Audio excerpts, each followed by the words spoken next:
when they say. Sorry, yes.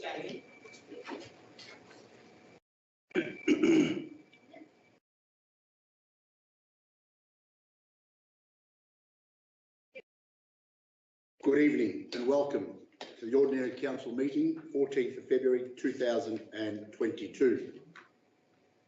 Item 1, meeting opening. 1.1, attendance. Is there any apologies, Mr. Benny?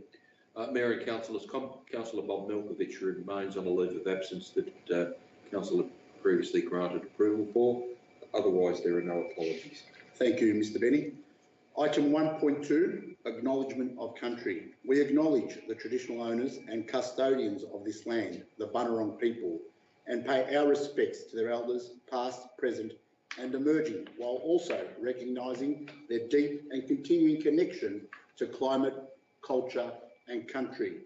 We also pay our respects to all Aboriginal and Torres Strait Islander peoples and their elders who may be present at this meeting today, and we acknowledge their journey. Item 1.3, offering of prayer. As part of Council's commitment to recognising the cultural and spiritual diversity of our community, the prayer this evening will be offered by Father Brendan Lane from St Mary's Catholic Church, Dandenong, a member of the Greater Dandenong Interfaith Network. Councillor Garrard will read the prayer. Thank you, Councillor Garrard. Thank you, Mayor. Heavenly Father, send your spirit of wisdom upon our councillors today as they meet to discuss and decide what is best for all of us in the city of Greater Dandenong. We thank you for the efforts of so many people who have made our city great and a good place to live.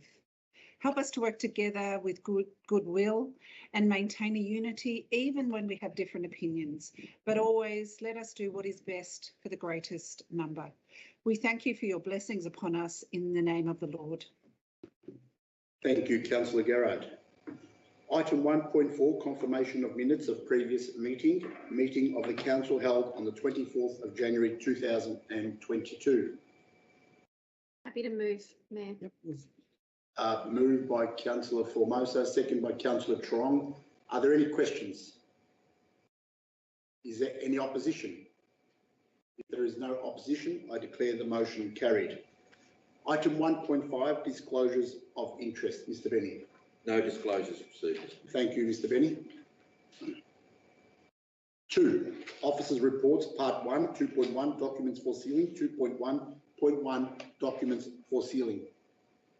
Happy to move it. Yep. Councillor Moved Tan. by Councillor Tan, second by Councillor Lim. Are there any questions? Is there any opposition? If there is no opposition, I declare the motion carried.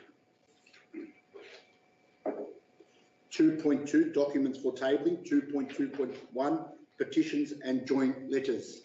I want to move it. Moved by Councillor Trong, Second. second by Councillor Wong. Are there any questions? Is there any opposition? If there is no opposition, I declare the motion carried. 2.3, statutory planning applications. 2.3.1, town planning application number 5/111 to 115, Lonsdale Street, Dandenong. Planning application number PLN 21/0332. Move, Councillor Dark. Moved by Councillor Dark,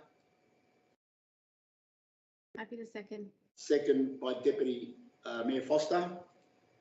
Are there any questions? Mayor, I have a question. Councillor Garrard. Mayor, why was there a reduction in car parking? Why has a reduction been allowed? And will this negatively impact parking for the other businesses in the cul-de-sac? Mr. Bosman. Thank you, Mr. Mayor, Councillor.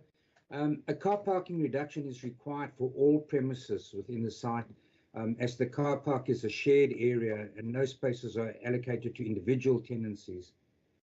As detailed in the council report, an assessment's been made of the number of spaces available at different times of day, and the assessment concluded that between 9 a.m. and 5 p.m. Monday to Friday and 9 a.m. to midday on Saturdays, 12 spaces would be available, allowing for up to 32 patrons.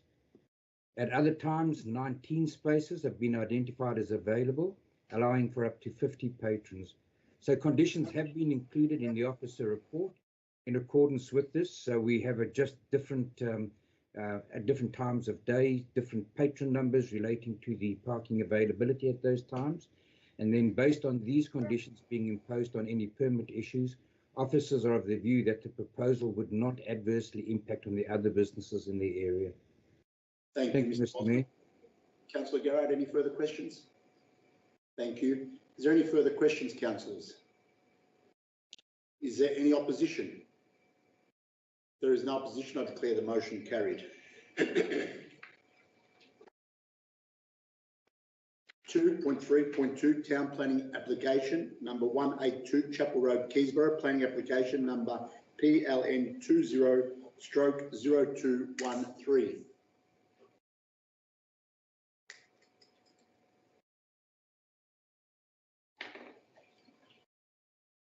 Do we have a mover, councillors? Moved, Councillor O'Reilly. Moved by Councillor O'Reilly. Second by Councillor Lim. Are there any questions, councillors? Mayor, I have a question. Councillor Garrard. Mayor, what impact will this development have on the local ecology and infrastructure, including traffic congestion in peak hour on Chapel Road? Mr. Bosman. Thank you, Mr. Mayor. Councillor, as part of the overall assessment of the proposal, ecological, infrastructure and traffic issues have been considered. This included the submission of a biodiversity assessment as well as a traffic and parking report. In terms of biodiversity, the proposal has been designed to retain the vast majority of trees on site, and the biodiversity assessment found no significant fauna on site. With regard to traffic matters, the submitted report concluded that the increase in traffic movement could be accommodated and would still result in the surrounding network functioning within relevant requirements. Both Council and Transport for Victoria's traffic engineer agreed with the conclusions reached in the assessment, and as such, officers are of the view that the proposal adequately meets the relevant requirements. Thank you, Mr. Thank you, Bosman. Mr. Mayor. Any further questions, Councillor Garrard? No, thank you, Mayor. Thank you. Any further questions, councillors? Is there any opposition? I've got a question, Mayor. Sorry. Okay, Councillor Tan, question. Thank you. Just to the relevant officer regarding to this planning, there's about 58 dwellings. We proposed about 4 bedrooms, some of them like 5, 4.5. In the council reporting saying we have to reduce some of them to 2 bedrooms instead of 4. Could you please confirm how many houses or dwellings that have 2 bedrooms and 3 or 4? Mr. Bosman. Mr. Mayor, thank you. Councillor, I'll have to go into the plans to tell you what the breakdown is. In fact, the 58 dwellings that you're referring to are the 58 that will be constructed and sold as part of the development. There are, in fact, 102 residential lots on that site, and the purchasers of those, the balance of those sites, then will be able to erect on them dwellings for themselves to their own design in accordance with the design guidelines. And you'll see the design guidelines set out, or a condition referencing those design guidelines at condition 2.7 in the report. But I'd have to have a look at what the breakdown is. We did reduce the number of dwellings and the of lots to start off with, the number of dwellings, and then as part of that process over the last couple of years, have arrived now at what we think is a suitable balance between 2-bedroom, 3 and 4-bedroom dwellings. Thank you, Mr. Mayor. Thank you, Mr. Bosman. Any further questions, Councillor Tan? So what's the impact on the parking issue then? Mr. Bosman. Mr. Mayor, as I just explained to Councillor Garrard, Councillor Tan, the assessment shows that there is a compliance with the required number of car parks. So there is a full compliance with regard to the scheme's requirements for both on-site parking for the individual dwellings, as well as for the visitor parking, the numbers of visitor parking across the site. The Traffic assessment, however, is a different matter, and the question that Councillor Garrett asked was how would that affect the traffic movement in the area, and that has also been assessed by our own traffic engineers as well as the Department of Transport traffic engineers, and the traffic flows, etc., are deemed to be within the required service standards. Thank you, Mr. Bosman. Any further questions, Councillor Tan? No, that's all, thanks. Thank you, Councillor Tan. Any other further questions, councillors? In opposition, Councillor Garrard is in opposition. Councillor O'Reilly as the first mover. Thank you, Mayor.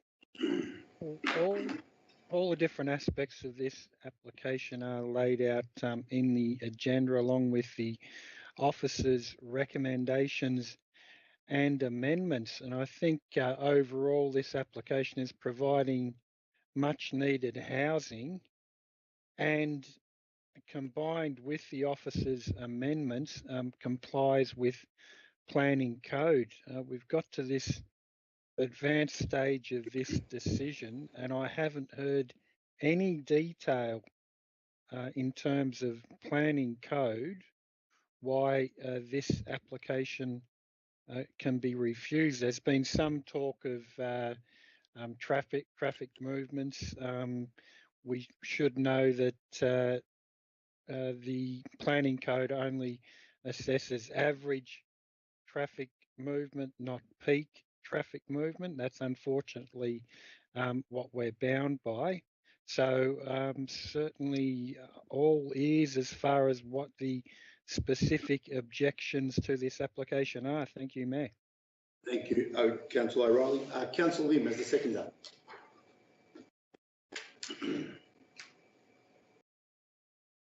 I can't hear you, Councillor Lim. Yep, thank you, Mayor.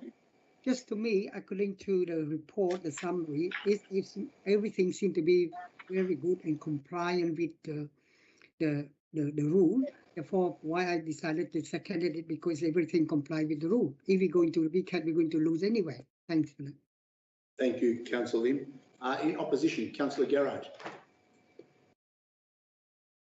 Thank you, Mayor. My opposition is to the scale of this project. At its maximum development, it'll be 102 dwellings, which conceivably is 2 cars per household coming on to Chapel Road at peak hour, which is conceivably over 200 cars, impacting what is an already extremely congested road network there. And it is directly opposite the primary school, and there's already difficulties in parents accessing that school. It's also an ecologically sensitive area, backing up to a wetland. So my opposition is around scale and infrastructure impact. Thank you, Mayor. Thank you, Councillor Garrard. Are there any further speakers, councillors? Mayor, Councillor Dark. Councillor Dark. Thank you, Mayor. Mayor, I've looked through these plans, and I've looked through a larger colour copy as well, and I've had a look in detail, and I have quite a few concerns with the development in the current way that it is. It is a significant amount of townhouses being put into one area, which is already incredibly dense with townhouses. It's common knowledge, and those that follow the Keysborough Notice Board, that there's forever a lot of feedback from people trying to drop kids off at school about the congestion of an area. Now, this is accessed by one common driveway off Chapel Road, and it's not an overly wide driveway, and then it leads all the way down to the end, and then on the right you have your very, very, very dense townhouse development. Now, in the event, in my opinion, and from what I'm looking at from the drawings, if there was an incident or a fire in one of those townhouses, I would be significantly worried about how it would be for the local fire brigade to get in and out of this development. And I think given the development of the bulk and the way in which they're lodging a lot of the townhouses at the back and then offloading the rest of the land as common lots, to me is an indicator that the developer certainly wants to get as much out of the site as possible. And if that means, in the way that the amenity in the area is substantially affected, then that is the reasoning behind it. A lot of 4-bedroom homes causes a lot of issues for me as well. Even with the reduction being sought, the 4-bedroom homes could easily accommodate two people, being a husband, wife, and 2 kids, and if those kids are old enough, they could easily drive, and we could potentially have in excess of 400 cars coming in and out of this one complex without having a signalised intersection, spilling out directly opposite a school, And in my opinion, this is just a development that is a significant issue and potentially a cause of a loss of life if something was to go drastically wrong. And that is the concerns that I have with this development and why I won't be supporting it tonight. Thank you, Councillor Dark. Is there any further speakers, councillors? There's no further speakers. A right of reply, Councillor O'Reilly. Thank you, Mayor. Well, they're certainly reasonable points that have been put forward and concerns regarding the internals of the road network and the surrounding road network. But we know from experience that the Victorian government doesn't upgrade the surrounding road network prior to denser residences being built. They will, however, unfortunately, after it's found that the surrounding road network requires upgrade, they will upgrade it then. So this is not that unusual an application. Look, the points against it are valid. However, as councillors, I think that we're bound by planning code. It's really futile to make objections to an application that meets planning code. And for that reason, I think we should approve the application. Thank you, Mayor. Thank you, Councillor O'Reilly. Councillors, can I ask, when I call your name, to respond by in favour or against the motion?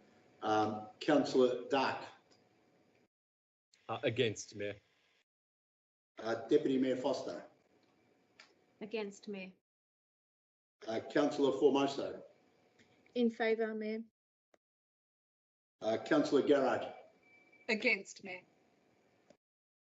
Councillor Lim. In favour, Mayor.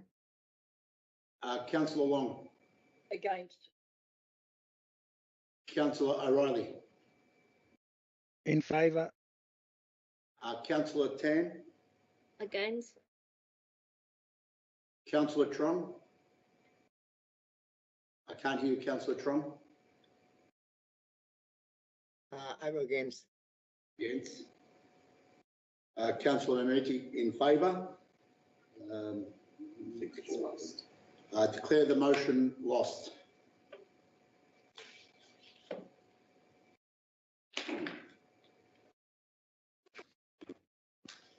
Item 3, question time public. Mr. Benny. The first question this evening is from Matthew Kerwin of Noble Park. It's now been 18 months since the new Greater Dandenong Reconciliation Action Plan was endorsed in draft form, but a final one has not been endorsed by Council. In that time, other councils have written new reconciliation action plans and have had them in operation. When will Greater Dandenong Council finalise theirs, and what are the reasons for the long delay? Mr. Mayor, Mr. Fiddler had dropped off. Oh, and he's back. So I'm back. Mr. Fiddler. Thank you, Mayor, and thank you, Matthew, for your question.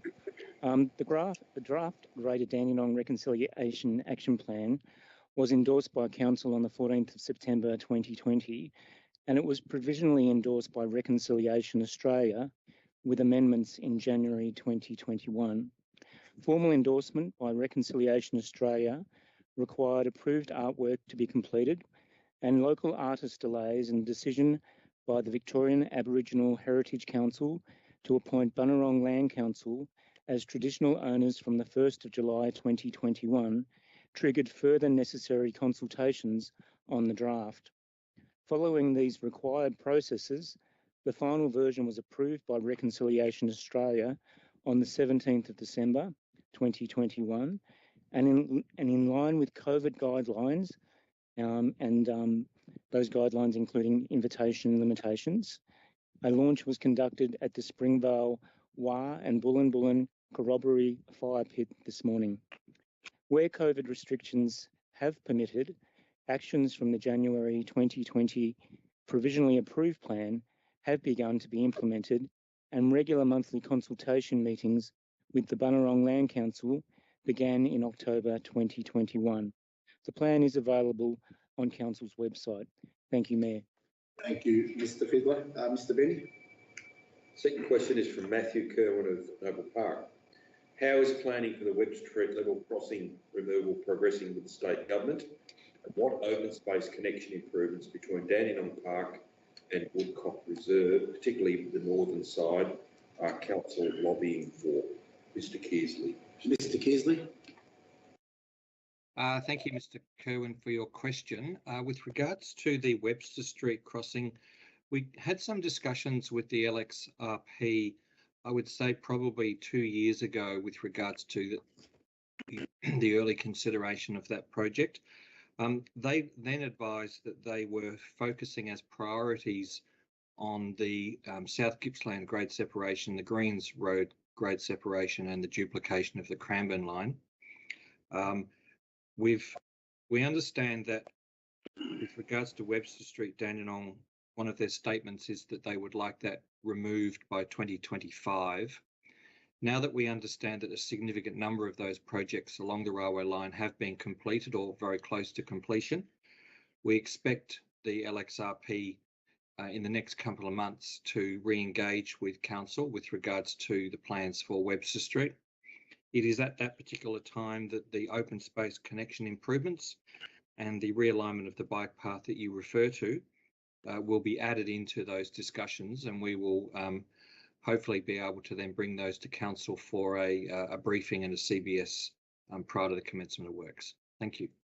Thank you, Mr Kearsley. Mr Benny? The next question is from Gay Guest of Keysborough.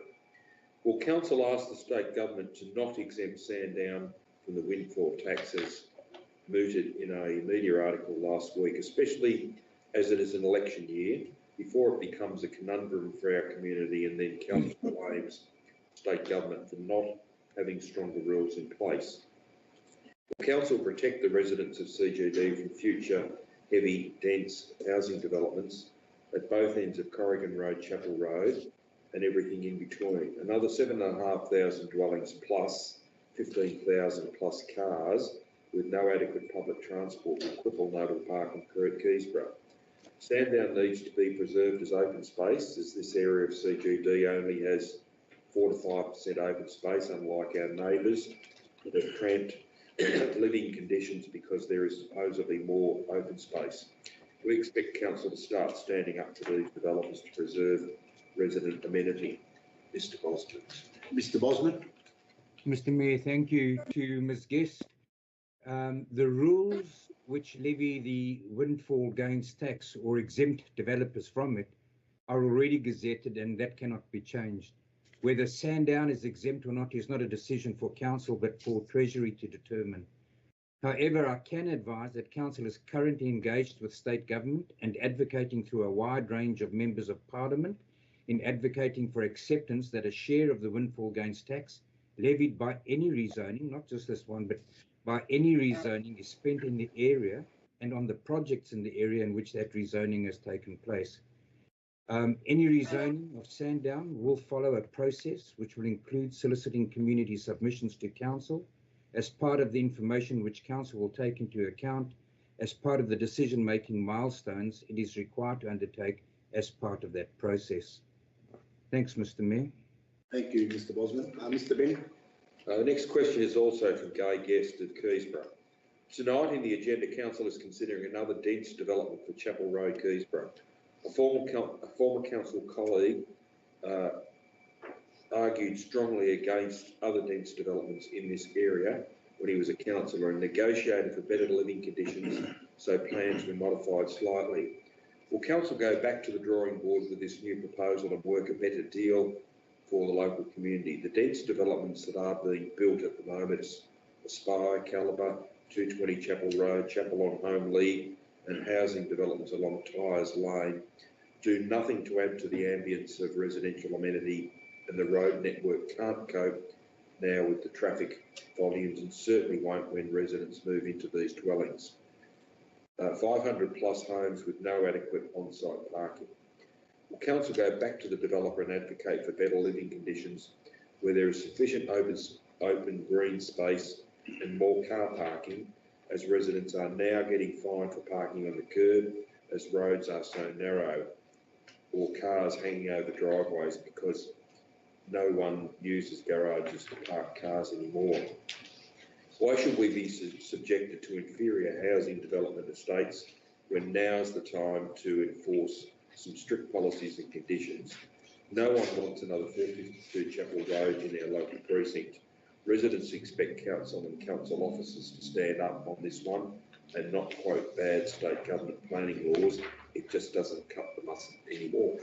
Mr. Osmond. Mr. Bosman. Thank you, Mr. Mayor. Obviously, this particular item has already served before council and a decision taken, but I must say that council officers have worked on this application for nearly 2 years to ensure a design that is appropriate. This work has seen the proposal altered significantly from the original proposal of 140 lots, which is now down to 102 lots. In addition, considerable work was undertaken to provide vegetation buffers along Chapel Road and the northern and western boundaries to protect a number of large trees, and also to provide a linear park within the development for residents to enjoy. The results of this work is vastly improved outcome on that which may have been approved through the VCAT process. And obviously, that VCAT process is something that the developer will still consider. It is also important to note that whether certain residents agree or not, council is legally required to assess planning applications in accordance with the planning scheme. And the planning scheme is effectively owned and controlled by the state government. One of the key drivers of the planning scheme is to ensure a mix of housing stock is available to minimize social impacts such as homelessness, family violence, etc. It's a complex matter. This results in certain applications being denser than others. Should council decide to make decisions that are not in accord with the planning scheme, it places itself at risk of costs at VCAT and potential sanctions from the state government. The matter, as I say, has served earlier in the council agenda. A decision is taken, but that is the response I provide to Ms. Guest in respect of the question asked. Thank you, Mr. Mayor. Thank you, Mr. Bosman. Mr. Benny. Well, the next question is also from Gay Guest of Keysborough. As per a media release, our LGA area seems to be a target in every corner of the municipality at the moment. When will council and councillors lobby our state government to tighten laws to protect our waterways, open spaces, tree canopy cover and residential amenity? Will council work with residents to bring better outcomes for our local government area rather than giving in to ludicrous proposals as being mooted by Springvale Botanical Cemetery? Cheap is not a term that is endearing to anyone. And are we so cheap that we allow inferior developments, housing, industrial, environmental, to ruin what was once a pristine area full of river red gums and native flora and fauna to help protect our extensive waterways? It is about time we started to work collaboratively, not as individuals or select groups. It is a significant election year. Let's use it for much better outcomes than always accepting second best options. Mr. Bosman could respond. Mr. Bosman. Mr. Mayor, thank you. I'm going to answer the question, I'm going to say generically in respect of environment and our record in environment. Council continually advocates to the state government and other agencies to protect the environment and ensure the planning scheme contains the relevant controls to create a high level of residential amenity. Greater Dandenong is a leading council in this space with its residential development and neighbourhood character local policy in the planning scheme, setting one of the highest bars for residential outcomes in Victoria. This policy was only able to be embedded in the planning scheme as a result of significant advocacy and work by this council with state government to have it included. Council also has several leading environmental policies and strategies, including the climate and emergency strategy, sustainable buildings policy and urban forest strategy. All of the above strategic work has been developed through various partnerships, including with the community of Greater Dandenong. That said, Mr. Mayor and Ms. Guest, we do note that there's always more work to do, and Council will be utilising this strategic work done to date to leverage outcomes as part of its advocacy campaign for the upcoming elections. Thank you, Mr. Mayor. Thank you, Mr. Bosman. Mr. Benny. The final question this evening is from Matthew Kerwin of Noble Park. Referring to report 4.1.1 Q2 21-22 quarterly performance report, specifically page 146, what actions from the Hemming Street Precinct Action Plan have been completed, which are in progress, and which are to be undertaken in 2022? Mr. Fiddler. Mr. Fiddler. Thank you, Mayor, and thank you, Matthew, for your question. Actions to date are that Council has secured an additional $700,000 through the state government as a part of the Empowering Communities initiative. Timelines for community consultation and infrastructure works have been confirmed. A ministerial Hemming Street Precinct Community Forum and workshop will be held on the 17th of March this year. Officers meet with the Department of Justice on a fortnightly basis to progress the implementation of the action plan, and more specific details and timelines are included on Council's website under Hemming Street Precinct Action Plan Community Safety Project. So if you'd like to have a look there, there's a lot more detail. Thank you, Mr. Mayor. Thank you, Mr. Fiddler, and thank you, Mr. Benny. We'll move on to item 4, Officers' Reports, Part 2, 4.1, Policy and Strategy, 4.1.1, quarterly, second quarter, 2021 to 22, quarterly performance report. Moved by Councillor Garrard, second by Councillor Tan. Are there any questions? Is there any opposition? If there is no opposition, I declare the motion carried. Item 4.1.2, Review of Council's Policies, Advertising on Council's Urban Screenings. Happy to move that, Mayor. Moved by Councillor Formoso, second by Councillor Lim. Are there any questions? Mr. Mayor, I have a question. Councillor Garrard. Mayor, given that the City of Greater Dandenong has a very strong policy of not supporting gambling, does the policy explicitly state that it will not support advertising or that in any way alludes to or supports gambling? Ms. Bragg. Thank you. Through you, Mr. Mayor. Thank you for the question, Councillor Garrard. The policy doesn't explicitly state that, no. We have a media submittal form which people must submit their content request through. That says that content cannot be defamatory, discriminatory, insulting or offensive in any way, and that Council reserves the right at its discretion to not approve any content submitted without any reason being given. So essentially we do maintain the final right to refuse any content, but we can certainly make it explicit that such a refusal includes gambling related material. Thank you, Ms. Bragg. Any further questions, Councillor Garrard? Mr. Mayor, no, I'd like to thank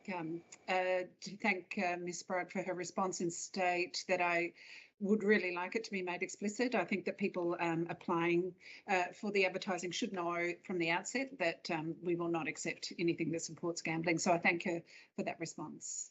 Thank you, Councillor Garrard. Any further questions, councillors? Is there any opposition? If there is no opposition, I declare the motion carried.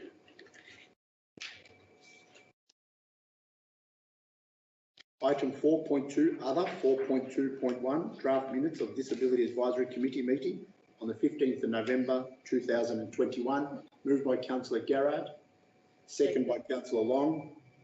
Are there any questions? Is there any opposition? If there is no opposition, I declare the motion carried. Item 4.2.2, List of Registered Correspondence to the Mayor and Councillors. And Morgan. Moved by Councillor Trong, seconded by Councillor Garrard. Are there any questions? Is there any opposition? If there is no opposition, I declare the motion carried.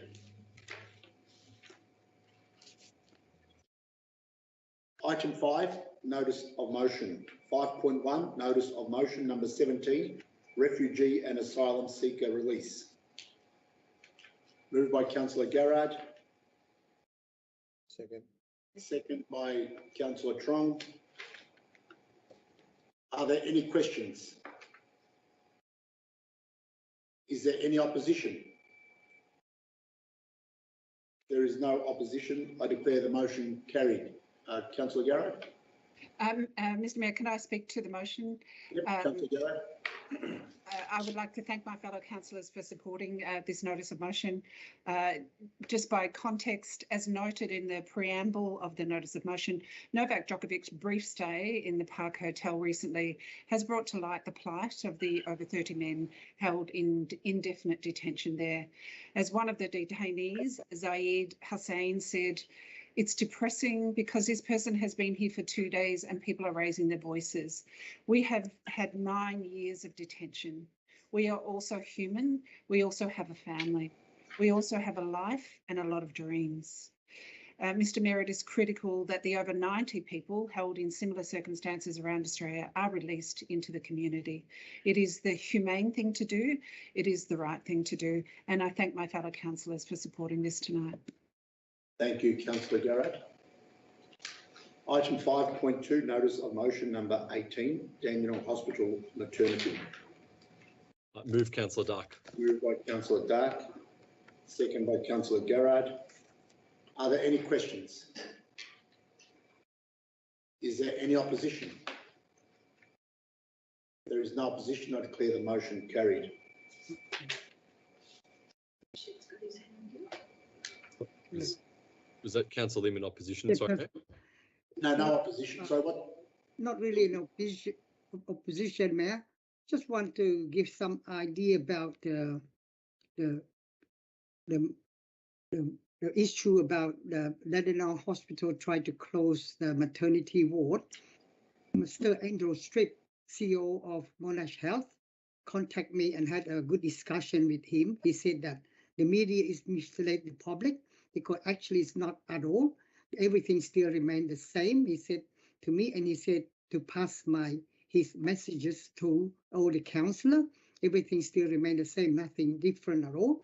And he asked me, said that in the future, if you have any issue regarding to that, don't listen to the media, contact him directly or contact his director of Monash Health. Yeah, that's last Thursday. I had a discussion with him, yeah, with his director. Thanks.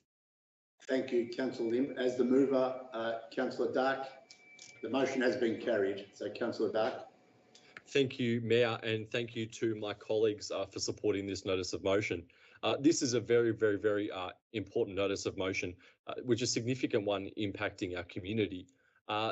Regardless, and I understand where Councillor Lim is coming from, and I'm aware that Monash Health have backtracked, but I made personal inquiries to the Australian Midwifery Nurses Federation, who were informed by Monash Health themselves of the closure.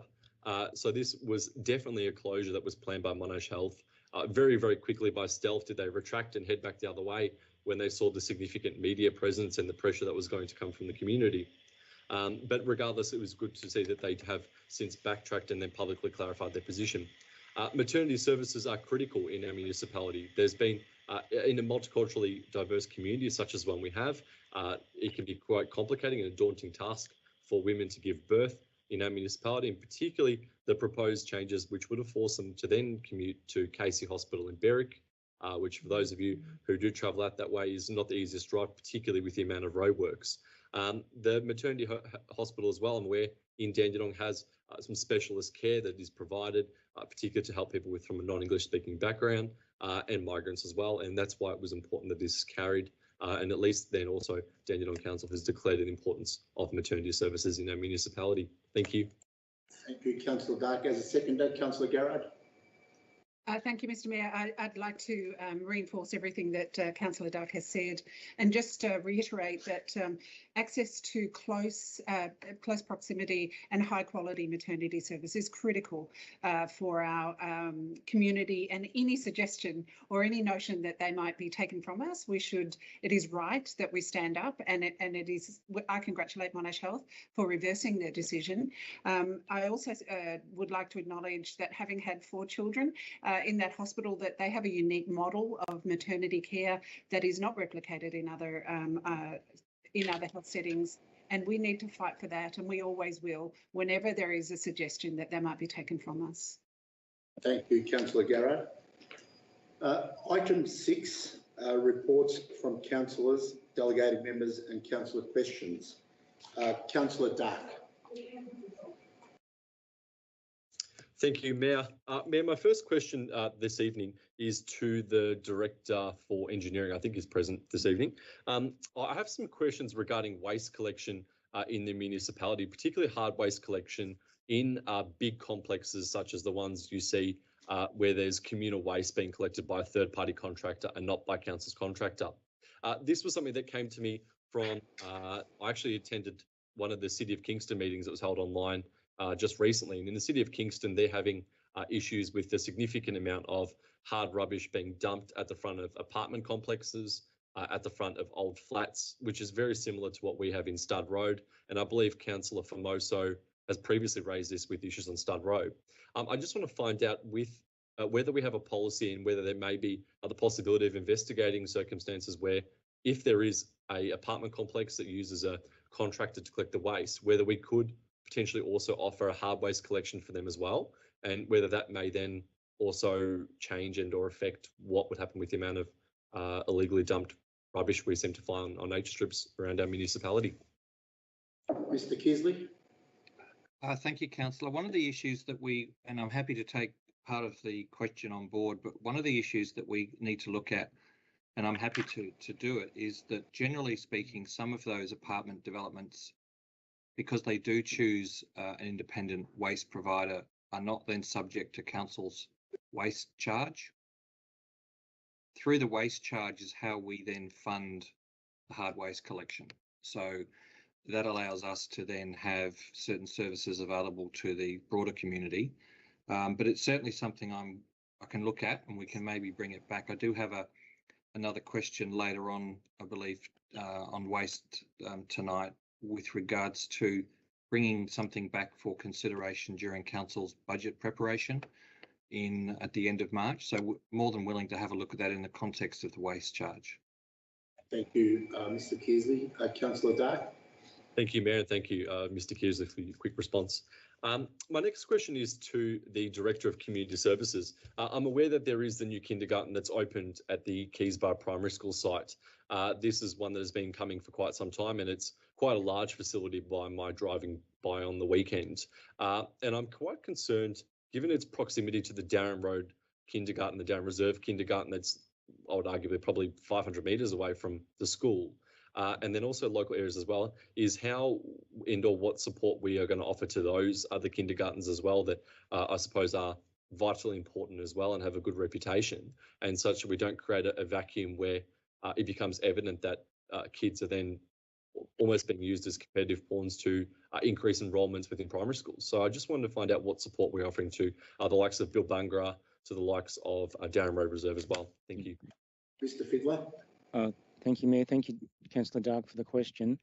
Look, there's extensive planning in the early years space. One of the reasons why the kinder was built at the Keysborough Primary School was to address demand, and also particularly the 3-year-old demand that's coming online. So our modelling into the future is still showing that there's extensive demand required for those facilities. We meet with those services on a regular basis, and we do the central enrolments for those services as well.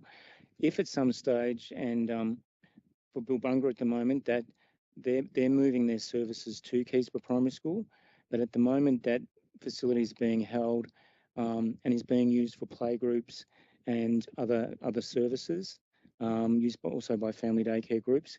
So, but it's there at the moment as a contingency also if there's increased demand. So at the moment, we monitor demand. Obviously, there's been some changes in COVID with migration and birth rates. We've seen a decline in birth rates, but these things do go up and down over the years. But we need to build capacity into our early years systems for kinder, for 3 and 4-year-olds into many years ahead. That's where our planning is. We've also invited a tour of all councillors to come and have a look at the new kinder and have a look how it works. It's a brand new integrated site with the school. and we think it's going to be a really positive one for the community. Thank you, Mr. Fiddler. Councillor Dark. Thank you, Mayor. On a supplementary to the Director of Community Services, given that capacity building, as you say, particularly is taking place to increase for 3 and 4-year-old kindergartens, why does that then facilitate the closure of, say, the Bilbunga kindergarten services being transferred across?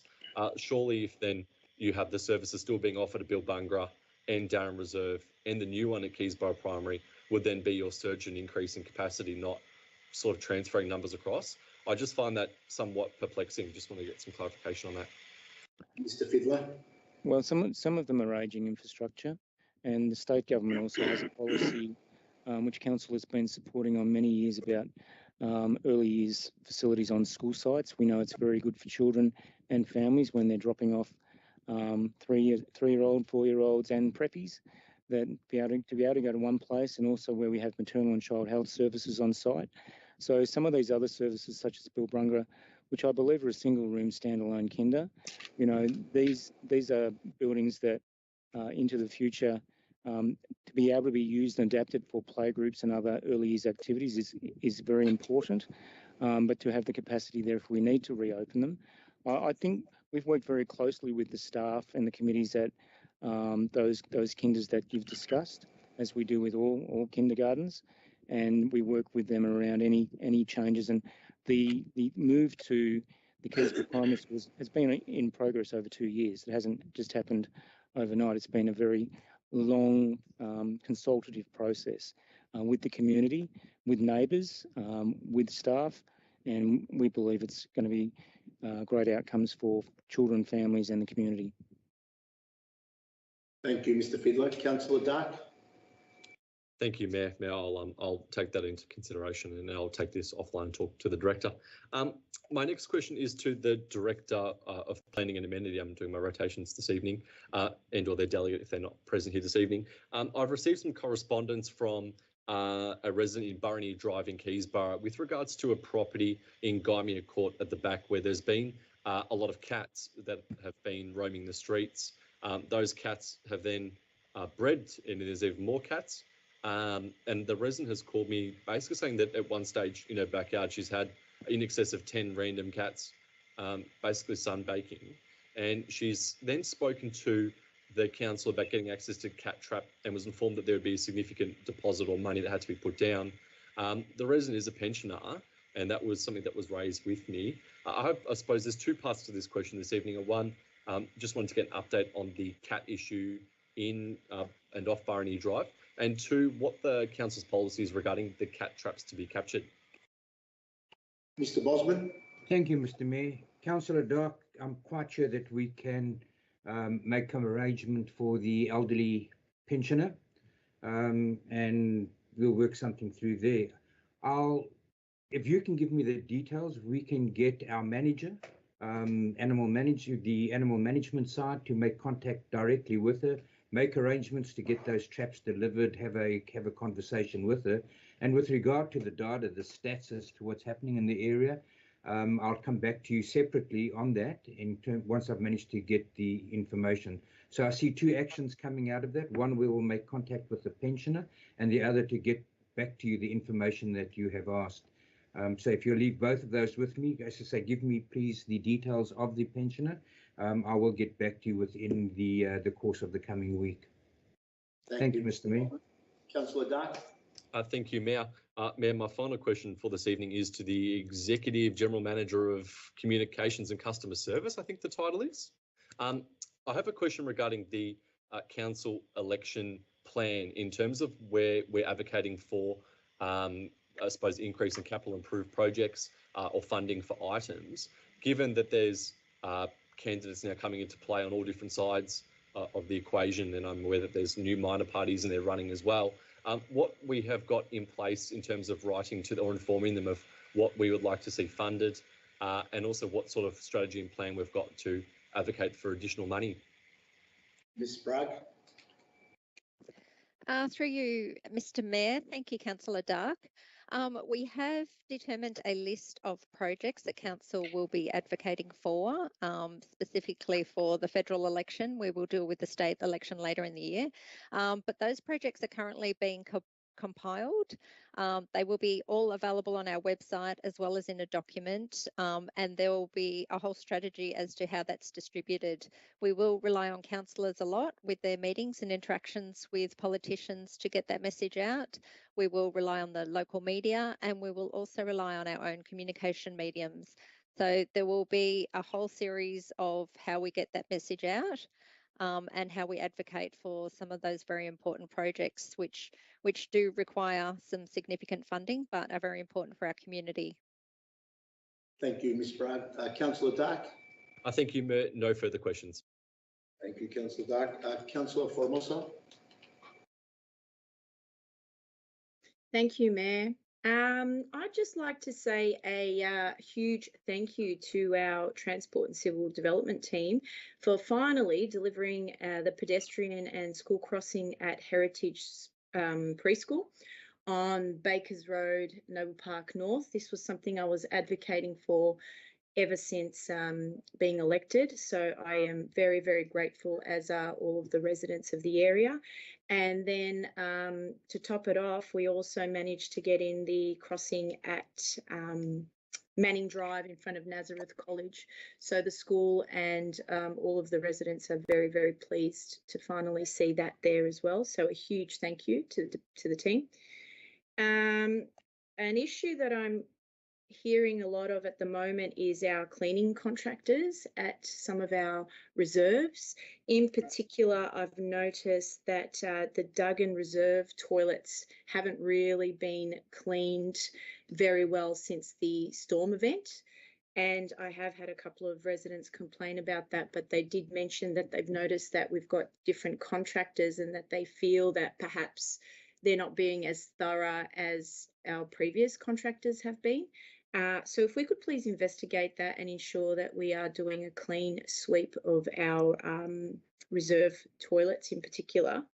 So if the relevant officer could please respond. Mr. Kearsley. Yeah, thank you, Councillor. We'll certainly get on to that. If there's any other feedback that you get regarding that particular contract or any others, just please let me know via an email. I will certainly get the team to investigate. And we have had a new contractor on board. Can't remember the exact date, but it would have been starting probably the last quarter of last year. And it's very important that we maintain that service. So I will certainly look into it. Thank you, Mr. Kearsley. Councillor Formosa. Thanks, Mr. Kearsley. Yeah, appreciate that, as will the residents, I'm sure. The second thing I'd like to mention, it's a small thing, and it's quite embarrassing, to be honest. I had to have my 7-year-old tell me that we were having a monster truck event at Greaves Reserve on the 18th and 19th of February. So I'm just wondering how we have advertise this for the public, because I'm personally not a fan, but certainly will be taking my boys to see the show, and just wondering how our department is responding to advertising, because I haven't seen anything on our site, and I've actually had a lot of difficulty trying to purchase tickets. So I did find a way to do so through the company that's running the event, but wanted to know what we're doing as a council to advertise this wonderful event for our kids, which obviously would enjoy after the couple of years that they've had. Ms. Bright. Through you, Mr. Mayor, Councillor Formosa, I'm not aware of that event either. So I assume it's a private event. This is the first I've heard of it. I assume it's a private event being held on council land. And in assuming that, I can also tell you that they haven't provided us with any information for inclusion on our website. So at this stage, unless people let us know about it, unfortunately, we are sometimes the last to know. So we haven't been asked to assist with any advertising, and we haven't been provided with any information for our event listing on our website or in the magazine at this stage. Thank you, Ms. Bragg. Councillor Formosa. Jim, before you go on further, I actually got an email from the council about an invitation to go to the truck festival. Yes, I think Ms Thorne has supplied that to all councillors. So thank you, Councillor. Councillor Formosa. Yes, thanks for that, Ms Sprague. So really my question is, when we do have events like this, a major event in our municipality, it'd be really great for our residents to know that that's occurring, whether or not it's a council-run event or not. The fact that it's on council land, we really should know about it, not only as councillors, but I think the general public would like to know about that. So if that's something we could do in the future, that'd be greatly appreciated. Ms Bragg. Through you, Mr. Mayor. Yes, we certainly can advertise it. Like I said, if we'd been provided with details, we could certainly place it on our website and we could put it in our events calendar, which is now back in the council news post-COVID, which I'm pleased to announce. But unfortunately, nothing had come through to my team. So I will follow it up and see if we can assist in any way. Thank you, Ms Bragg. Councillor Formosa. Yeah, thanks very much. So perhaps a shout out to anybody that would like to attend. You will see me and my family there on the Sunday, and obviously my son will be the one that's screaming the loudest out of excitement because he's monster truck obsessed. But also a huge happy Valentine's Day to all of the staff at City of Greater Dandenong and all of our residents who are celebrating today. And I hope everybody got something lovely. Thank you so much. Thank you, Councillor Formosa. Deputy Mayor Foster. Thank you, Mayor. I guess since the last meeting, I've attended a number of events, mostly the Australia Day events, which again were quite amazing.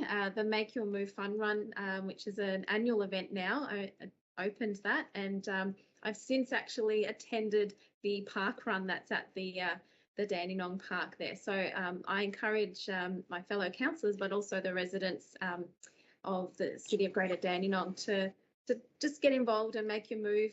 It's a really great event, every Saturday at 7:45. It's a fantastic way to meet new people, but you don't have to run the whole way. I walked most of it and was pretty sore afterwards, but that's actually a testament to my lack of fitness. So I will be doing that a bit more often. But I also, on Australia Day, had the privilege of attending the Australia Day Awards ceremony, and I wish to congratulate all the recipients of the awards.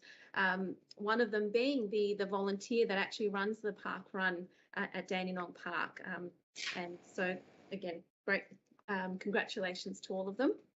And again, the Australia Day Citizenship ceremony too, another great way to welcome our new residents to our city. I also want to acknowledge that Australia Day is a difficult day for our Indigenous Australians as well. So just bearing in mind that it's a great day, but also can be quite a somber day too. And I've also since attended the Multicultural and People Seeking Asylum Advisory Committee meeting online with a fellow councillor, Councillor Garrard. I just want to highlight the great work that this committee does, including speaking up for asylum seekers in our community and looking for ways of embracing them. And one such way that is coming up this Sunday is the New Beginnings to welcome new Afghan arrivals in our community in Harmony Square. So I, again, strongly encourage my fellow councillors, but also residents to get out there and on Sunday and welcome our Afghan residents. It'll be a great event, no doubt. Just a couple of questions tonight, Mayor. I received a phone call from a concerned resident of Mark Court, Noble Park. She advised that she's concerned about the parking situation in the bend in the court. Some of the residents are parking on either side of the bend, and it's quite a narrow road or court. And which makes it difficult for garbage trucks to collect the bins. But the greater concern, Mayor, is that emergency service vehicles are unable to get into the court past the bend. Can I please ask the relevant officer what can be done to investigate this? And thank you. Mr. Kersley. Thank you, Councillor. Yes, certainly we understand the difficulties in Mark Court. We've had a look at it, and it is a short cul-de-sac, 7.3 metres wide. Whilst the road width is suitable for vehicles to park opposite each other to allow for passing vehicles and emergency access, there is a particular tight bend, which once you park on both sides, it does become very difficult to manoeuvre through that space.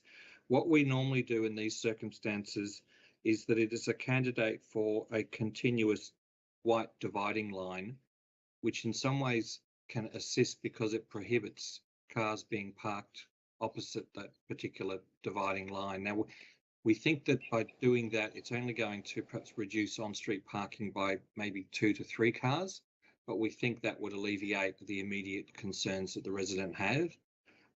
So our intention is to advise the residents in the coming weeks that that's what we will do to solve the particular issue being raised. Thank you, Mr. Kearsley. Deputy Mayor Foster. So I guess no doubt the solid line hopefully sends a message to residents to not park in that area, but sometimes that doesn't actually prevent them. Some people don't necessarily understand those road rules. If it does continue to happen, is there something else that council could consider, perhaps a no standing sign or something like that in that area? What we can. What we tend to find is the no standing sign again is difficult to police or to have compliance in those particular areas, and it does tend to have a broader impact on people in the street. So you can then find that a no standing sign can have a significantly larger impact on not allowing parking in the street. If we minimise it on this particular curve, we then do believe that the matter will be solved. Residents in most circumstances do have the right to park on the street, and if they comply generally with that rule, then most people are able to manoeuvre around it. Cul-de-sacs are tricky because, you know, one way in, one way out, but we will try our best. But one of the first things we saw that could solve the problem was the introduction of the white line. Thank you, Mr. Kearsley. Deputy Mayor Foster. Thank you, Mr. Kearsley. I'll look out for if there's any residents following that and keep you posted. My next question, Mr. Mayor, I guess there have been concerns that have been raised with me regarding the drainage and overflow of stormwater during periods of heavy rain, impacting residents on Calendar Road in Noble Park. The stormwater appears to be pushing the covers of the drains off and flooding neighbouring properties.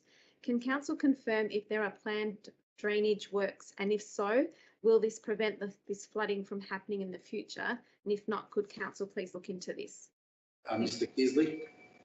Thank you, Councillor. Yes, our engineers have investigated this particular issue, and we are able to confirm that the pit lid was pushed by the excessive amount of rain that we all got in this region on the 28th of January 2022. This area has previously been identified as a hotspot for drainage issues, and several minor works have been completed. However, we will look to renew the concrete pit lid and upgrade it to a lockable one. We're currently introducing a number of lockable pit lids, which, regardless of the water pressure, don't move and therefore force the water continually through the drainage system. We have contacted the resident and advised of the outcome, and we are undertaking stage 1 of an adjacent Calendar Road drainage project with considerable hundreds of thousands of dollars being spent, which we believe will help with the overall drainage issue in this particular catchment. Thank you. Thank you, Mr. Kearsley. Deputy Mayor Foster. Thanks, Mr. Kearsley. Do we know perhaps how long that might take? Mr. Kearsley. With regards to the Calendar Road drainage, it is taking considerable amount of time because we have to negotiate with private properties to run easements and drainage through their properties. We have had one issue where a particular property owner would not consent to us doing so. we're currently looking at other options. One of the options we may consider in the future is a compulsory acquisition of part of that property to allow the drain to continue through. So we have hit somewhat of a delay, but we still believe we can meet that within the next sort of 12 to 18 months. Thank you, Mr. Kearsley. Deputy Mayor Foster. Will there be significant disruption to residents as well, given the works that need to be done? Mr. Kearsley. No, not necessarily. The main issue that we're facing is a connection through a series of private properties for the new drain, which will take the catchment upstream in a much larger drain. And that's what we need to do. Sometimes we can do it through parks and roads. In this particular circumstance, we actually have to do it through a number of private properties. Thank you, Mr. Kearsley. Deputy Mayor Foster. That's all. Thank you. Thanks, Mr. Kearsley. Thank you, Deputy Mayor Foster. Councillor Garrard. Thank you, Mayor. Mayor, I'm very pleased to announce that you, in fact, will be launching the Back Your Neighbour campaign this Wednesday. This is a critically important campaign to highlight the plight of over 5,000 people who are living in the community waiting to be confirmed as refugees. They have no support, and some have been waiting for almost a decade. This is a very broken system, and it is time to do the right thing and support these people. So we have an online launch this Wednesday at 10 a.m. To launch the campaign. All are very welcome. If you want the link, please contact me or go to the Back Your Neighbour Facebook page, and we would love to see you join us at the launch. I would like to acknowledge that the Council has very proudly launched its second innovative Reconciliation Action Plan 21 to 23. This plan has been co-designed with the Boonwurrung traditional custodians and elders, councillors and Greater Dandenong City officers and the broader Aboriginal and Torres Strait Islander communities within our local government area. Through this new innovative RAP or Reconciliation Action Plan, the Council will deepen relationships with the Aboriginal and Torres Strait Islander peoples and organisations to guide positive outcomes towards the creation of a more reconciled nation and better embed reconciliation within the Council's core business. So I wish to congratulate everyone that was involved in that journey of development, and I look forward to the implementation of that plan. Mr. Mayor, my first question tonight is in relation to the developments in Keysborough South. Part A of my question, when completed, how many extra dwellings, lots are coming online and the southern end of Chapel Road in Keysborough South, including 182, 185, 200 to 209 and 220? Mr. Bosman.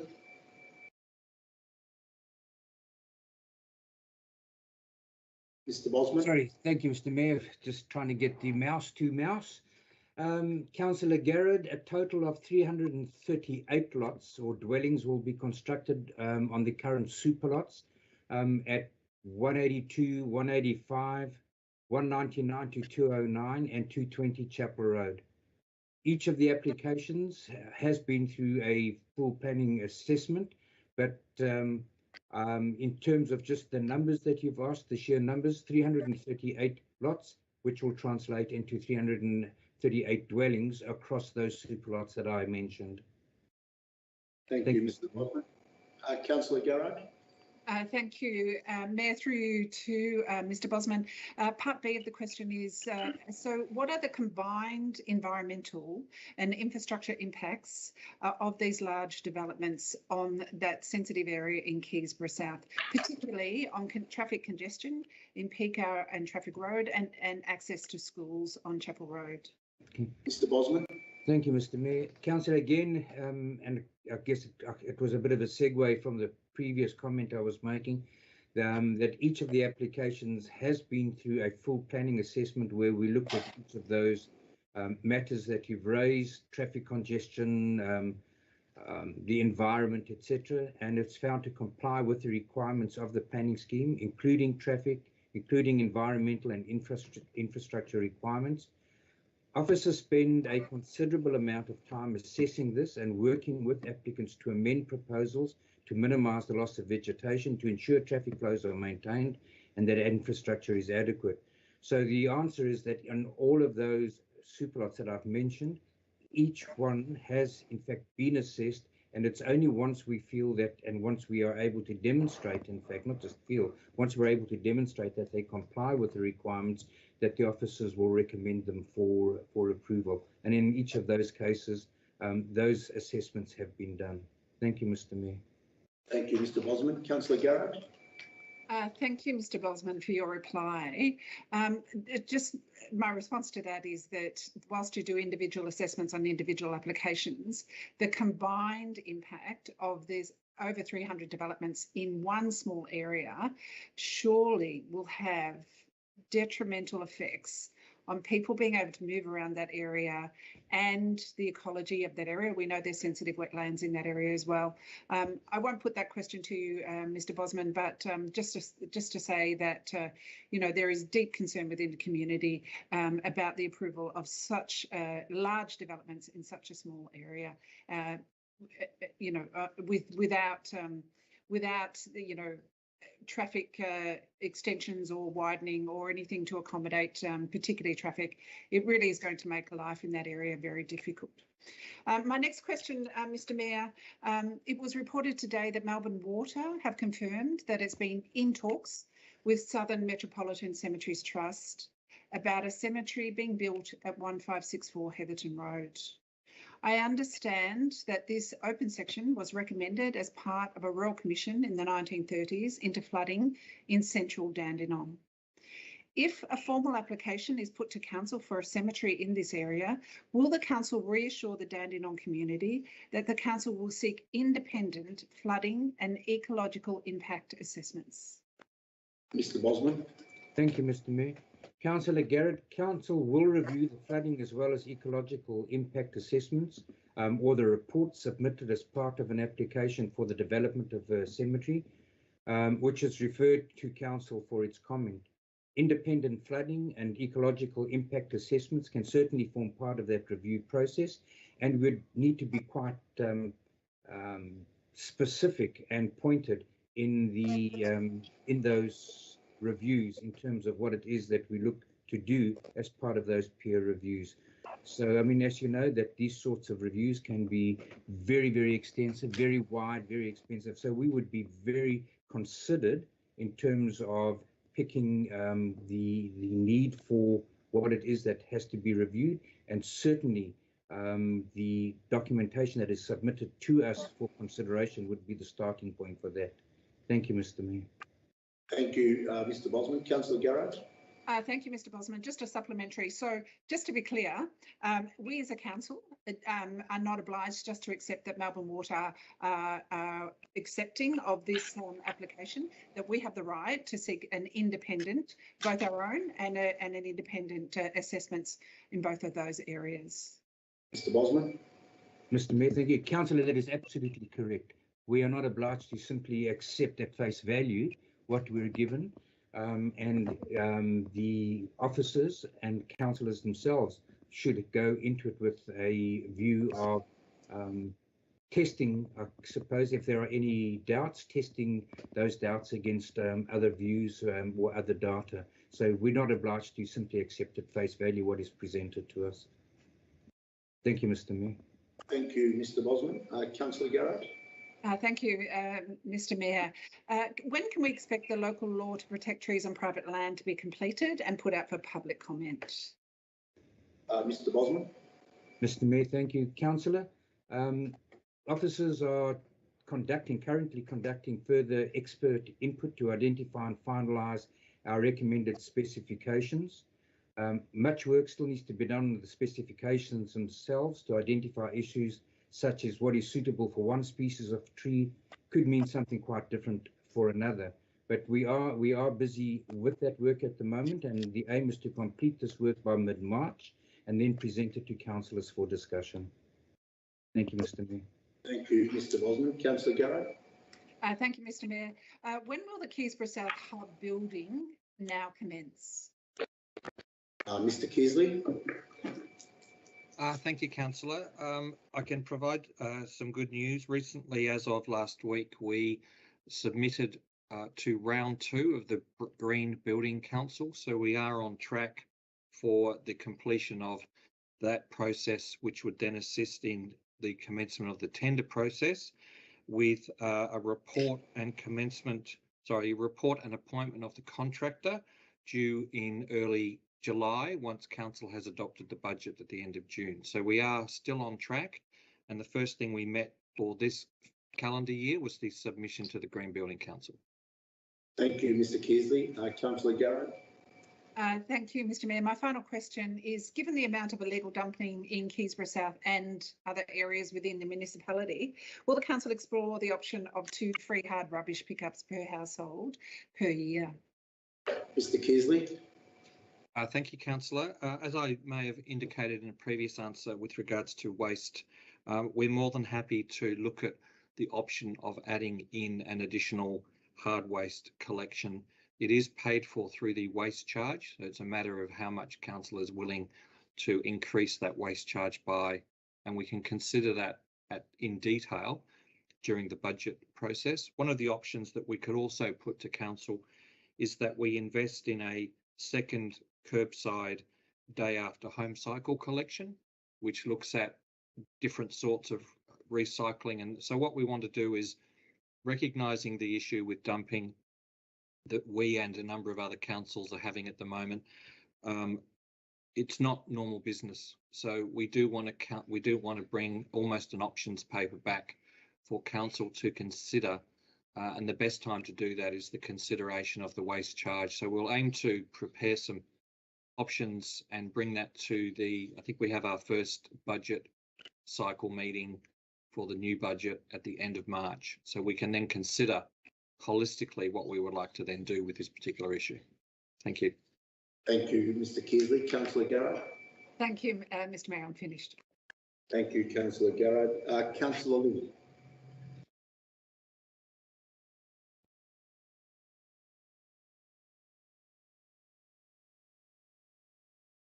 Councillor Lim. Thanks, Mayor. Just on the Wednesday, the 26th of January, attended Australian Day Award ceremony. And after that, with Councillor Chuang, we went to Ross Reserve on a fun day that day. And in afternoon, we attend citizenship ceremony at Dandenong Civic Centre. On Wednesday, the 9th of February, attended citizenship ceremony as well with Mayor Mimeti. On last Saturday, the 12th, we attended Vietnamese flag raising ceremony. And this morning, I attended at Springvale Community Hub regarding action plan at reconciliation action plan, actually. And this afternoon, I had a great discussion with Mr. Kearsley and also Mr. Van Boxtel regarding the Springvale project 22-23. Thank you for both of them by giving a very clear direction how to go about. And the last one is I would like to thank to Mr. John Benny and Senior Sergeant Deb Blay by sending 2 police officers came to see me last week 3 times just to ask me any issue regarding to Springvale Activity Centre. That's a great one. And I asked the police officer to patrol on a regular basis, especially to get rid of all these beggar from the street. And my question, and probably not a question as well, is just Dandenong Square. I don't know how many square they have a big TV screen. Springvale Community Hub have a big TV screen as well. Can we put a big TV screen at Springvale Multicultural Place? The reason, because it is important to me for Springvale Activity Centre, because the Springvale Multicultural Centre is very centralized and also can bring a lot of people come to Springvale, and make sure if we don't put that TV screen or put the roof of on the top of Multicultural Place as part of the CIP bid would be good. just part of the council budget would be great. The reason I mean that because when we have a TV screen, it's multicultural place, we can advertise or promote our council, first of all. Secondly, we can generate some income as well by us, all the business owner in Springvale, or not just Springvale, any other suburb, to sponsor our TV screen. And not just that, probably we can like show movie every weekend or something like that, or probably grand final football or Olympic or something like that. By doing that, probably we can bring a lot of customers come to Springvale and we can make it more lively. And my final question is, when we going to ask the musician to come to perform in multicultural place? Because the last two the last two activity, it means the Vietnamese community organized the post-COVID celebration is attracted a lot of people in that multicultural place. And recently, last Saturday as well, they organized a flag raising flag ceremony, attracted a lot of audience as well. But if we can start to organize those musician or any other, entertainer come to Springvale, would be very good for Springvale. Thanks for that. Thank you, Councillor Lim. I think the first question is for Mr. Kearsley about the screen, and the second one is for activation to multicultural place, Mr. Fiddler. So, Mr. Kearsley. Thank you, Councillor. As we and appreciate your thanks for Kevin and I meeting you. As part of what we spoke about, there's probably a number of matters that we need to address that you raise with regards to activation of Springvale, including the opportunity to have a night market or closing elements of Buckingham, etc. So we feel that the best way to address those issues, because they are a number of them, is to undertake some analysis, some research to work out how best that can occur, but also to discuss widely with traders in the area to get their views. And we would have to do an assessment of multicultural place in terms of where the best place could be with regards to if we were to choose to put a screen there, noting that there are predominantly commercial retailing frontages.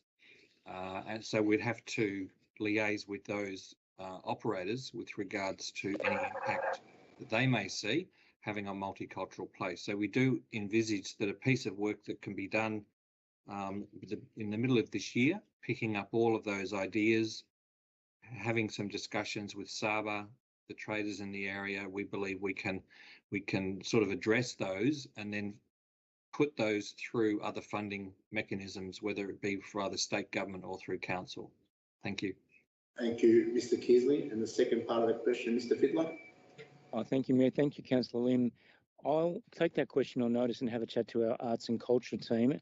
I know there is a range of program being planned as part of our COVID recovery, and it includes a whole range of performances, not just musicians, but LED displays and other forms of arts as well. So I'll get you an update and I'll flick that to all the councillors as well.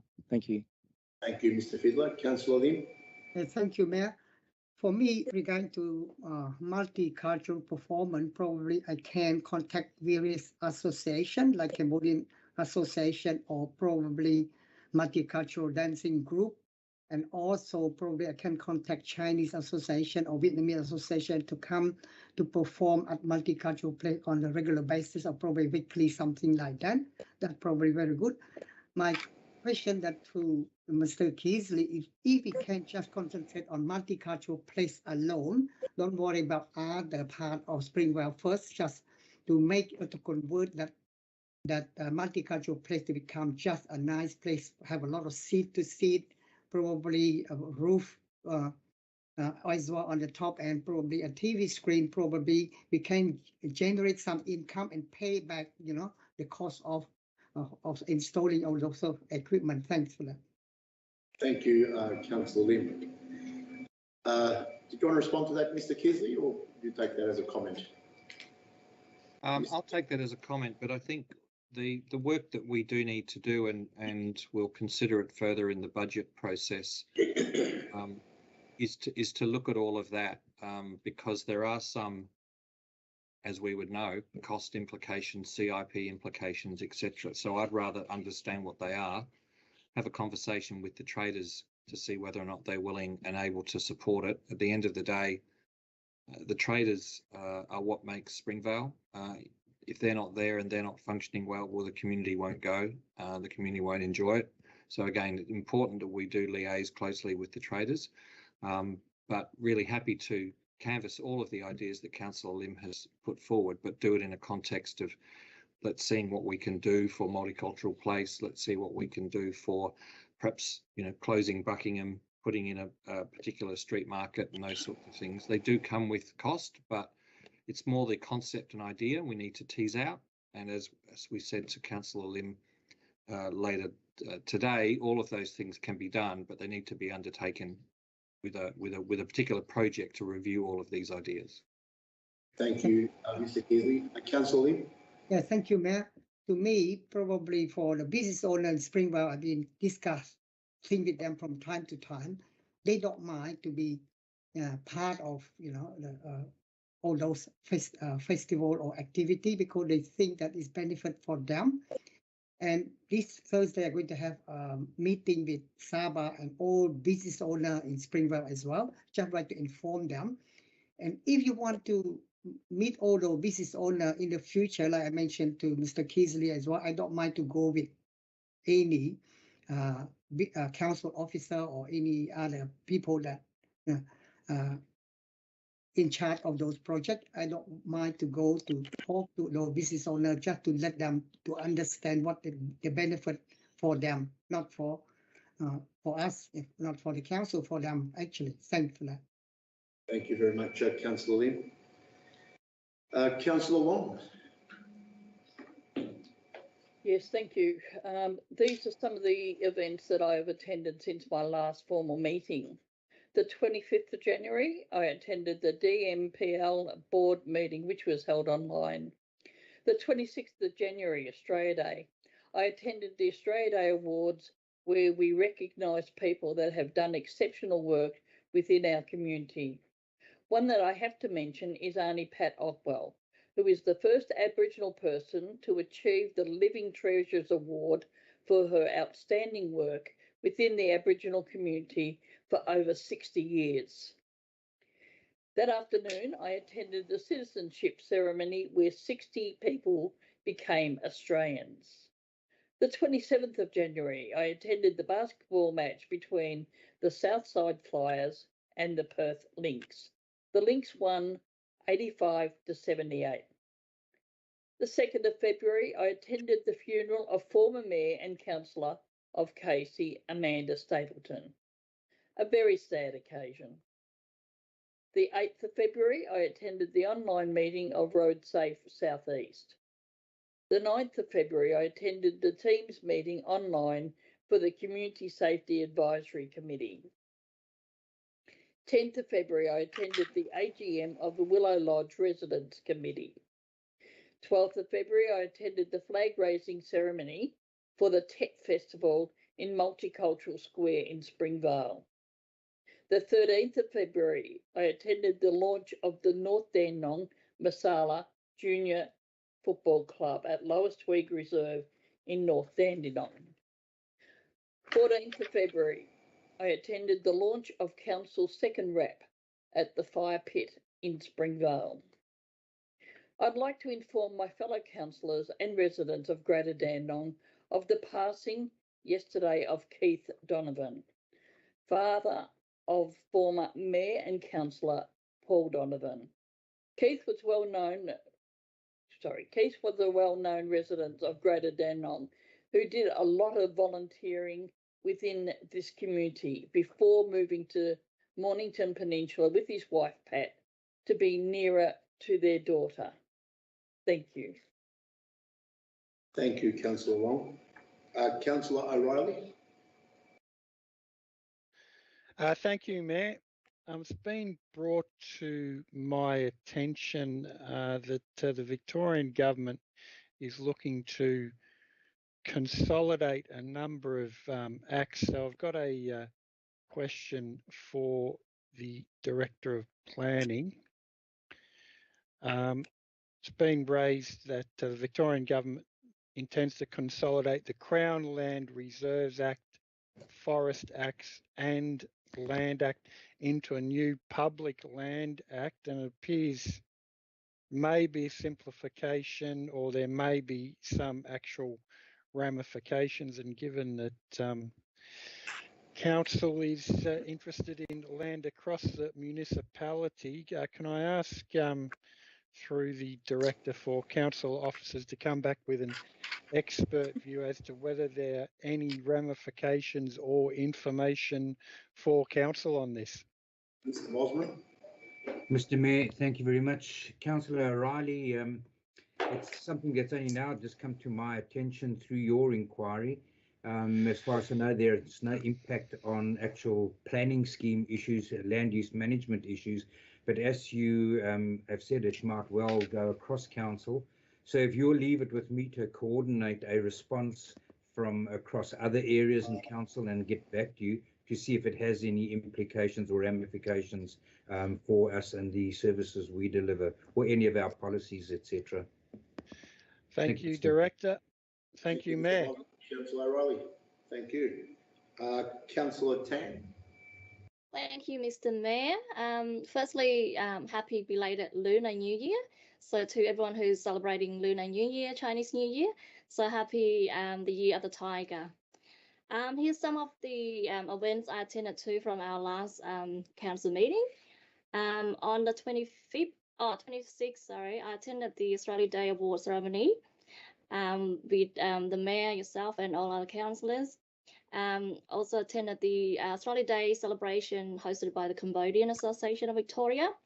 And in the afternoon, also attended the Australia Day Citizenship ceremony.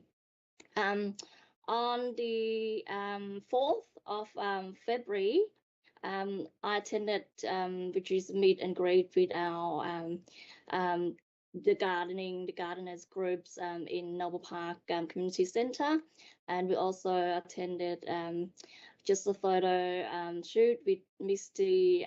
Lee Talamas, MP.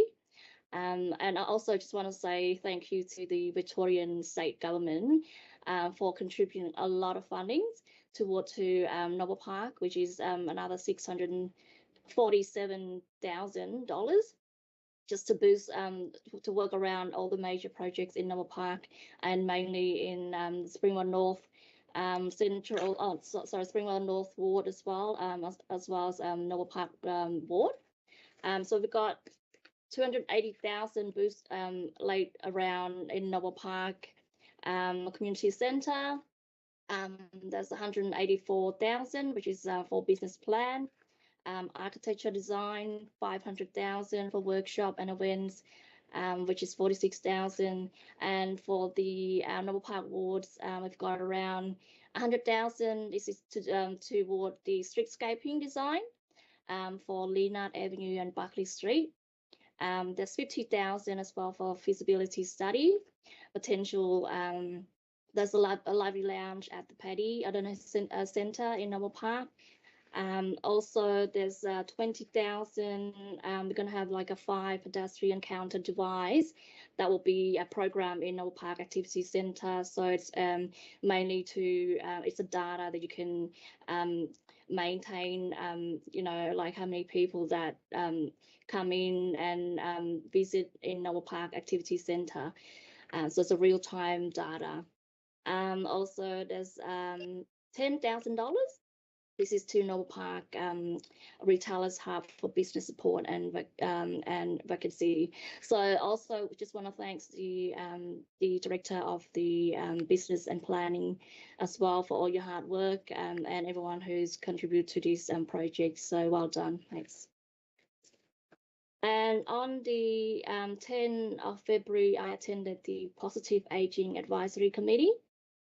And at night time, I attended to the celebration via Zoom. So it's a Chinese New Year celebration hosted by the Xinjiang Chinese Association.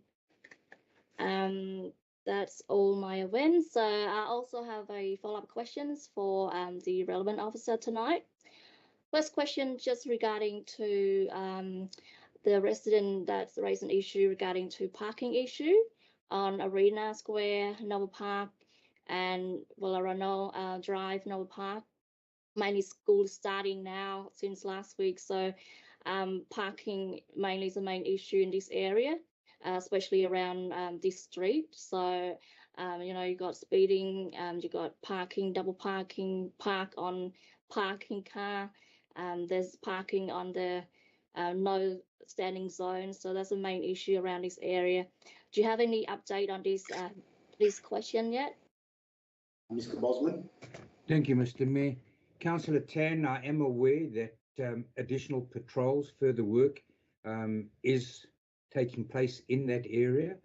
I don't think that is yet completed, so we'll wait until we have the feedback and the data from those additional patrols, etc., before I come back to you. But certainly, since those matters were raised, we have put it on an increased circulation of officers in that area, and hopefully that will have an impact. So if you will leave that with me still for a week, we will come back to you. Thank you. Thank you, Mr. Bosman. Councillor Tang. Another question just regarding a resident really happy with, you know, there's a streetscape in Noble Park now has been completed on Douglas Street. We also done the community consultation for the Frank Street for open space, so that's already complete as well.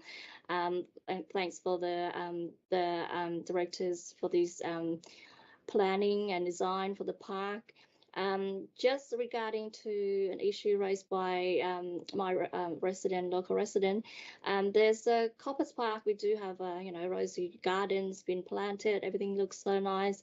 Just in terms of the playground, it's kind of outdated and it's really old. Just in regarding to our playground strategy, do you have any update on when we're going to update this playground at Coppers Park?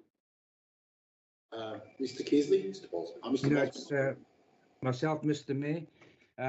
Mr. Mayor, Councillor Tan, I will have a look at where it sits in terms of our playground strategy, and I will come back to you. So if I can take that question on notice, and I'll reply to you and copy all councillors in. Thank you, Mr. Bosman. Councillor Tan. That's all for tonight. Thank you. Thank you, Councillor Tan. Councillor Trong. Thanks, Mr. Mayor.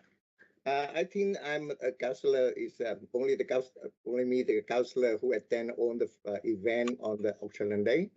At the morning 8 o'clock, I work with our deputy mayor and also Councillor Garrett at the the event called Make Your Move Fun Run at the Dandenong Park.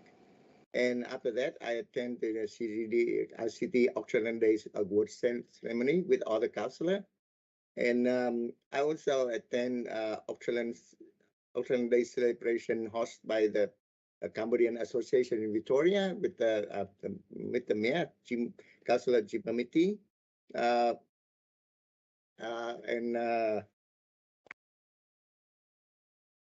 Mr. Councillor John there, Councillor Richard Lim, Councillor Sophia Tang, and after that, I and Councillor Richard Lim went to visit Summer Fun Day at the Ross Reserve, and the end of the last event, that is, I attend with other councillor at Auckland Day's citizenship ceremony, and on Saturday, on last Saturday, I attended Heritage flag raising organized by the VCA and at the Multicultural Square with the mayor, Councillor Richard Lim and Councillor Angela Long. And I also this morning I attended reconciliation action plan with launched by our city at with the mayor at Councillor Jim Amity, Councillor Richard Lim, and Councillor Angela Long. That's it. Thank you. Thank you very much, Councillor Trung. Councillors, I attended, like all of you, the Australia Day Awards presentation, and I congratulate all the winners. They were fantastic winners, and it was great to be there as well. But we also inducted 4 new living treasures. They're fantastic, all 4 of them, and I look forward to working with our award winners and our living treasures during the year. Later on, we attended the Australia Day celebrations hosted by the Cambodian Chinese Friendship Association of Victoria, which was a great event. The Cambodian Association always do some really good work within our community, and it was very pleasing to attend that event. Like all councillors said, the Australian citizenship ceremony we held in Dandenong, and it was a fantastic day, and to see so many happy faces receiving their citizenship on Australia Day, I think that makes it even a little bit more special, and that was a great event. Like Councillor Tan said, we both met with the announcement for the Noble Park funding with the Lee Talamas MP, where $647,526 for Noble Park. As Councillor Tan said, that money will be scattered around in many different projects, so that's a welcoming announcement. And as we were making the tour through Noble Park, we bumped into the group who have these community gardens throughout our city. They have a homegrown swap, which was a fantastic event. They will bring their vegetables or fruit, and then they do some swaps, and it's a great event. And I'd like to actually learn more about it, and I'd like to tell our community more about it as well. And hopefully we'll do something in the City magazine where people are growing their own vegetables and fruits. So fantastic. I also attended the finale of the Big Summer Read at the Dandenong Library. Great event where we encourage our young children in our municipality to read. I think our children this summer read over 4,800 books, which was fantastic, and it was a great event, and the children really enjoyed themselves. I also attended the Community Safety Advisory Committee meeting, and also I had another citizenship ceremony last week where 125 new Australians received their citizenship. I also had a meeting with Council Lim in Springvale with members of the Monash Health. We had discussions on health in our community, and that was very informing, and just working out what they're doing within our community was great to hear from them. I also attended the New Year flag raising ceremony, Vietnamese community in the Victoria chapter.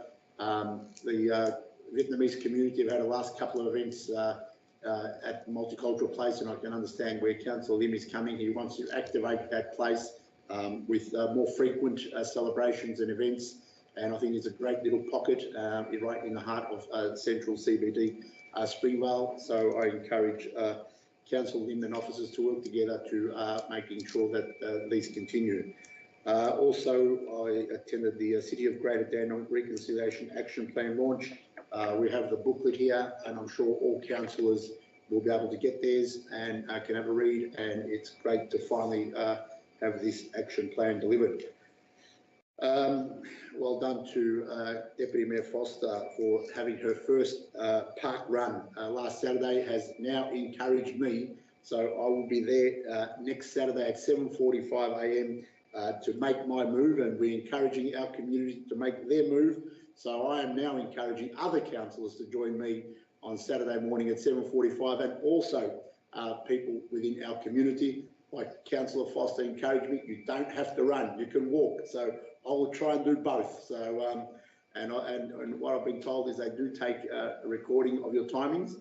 So that will encourage you to do better when you do attend, if you do attend weekly. So I'm looking at a few people on screen there.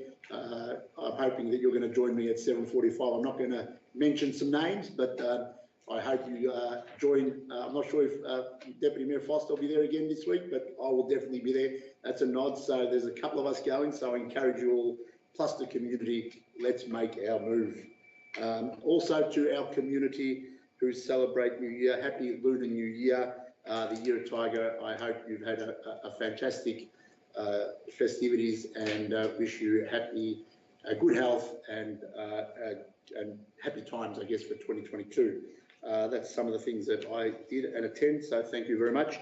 Mr. Benny, would you like to table the questions taken on notice at the last council meeting? Yes, Mayor, there were 8 councillor questions taken on notice at the last meeting. They've been answered and tabled this evening. Thank you, Mr. Benny. Item 7, urgent business. Is there any urgent business, councillors? Yes, Mr. Mayor, Councillor Garrett. I have urgent business. Councillor Garrett.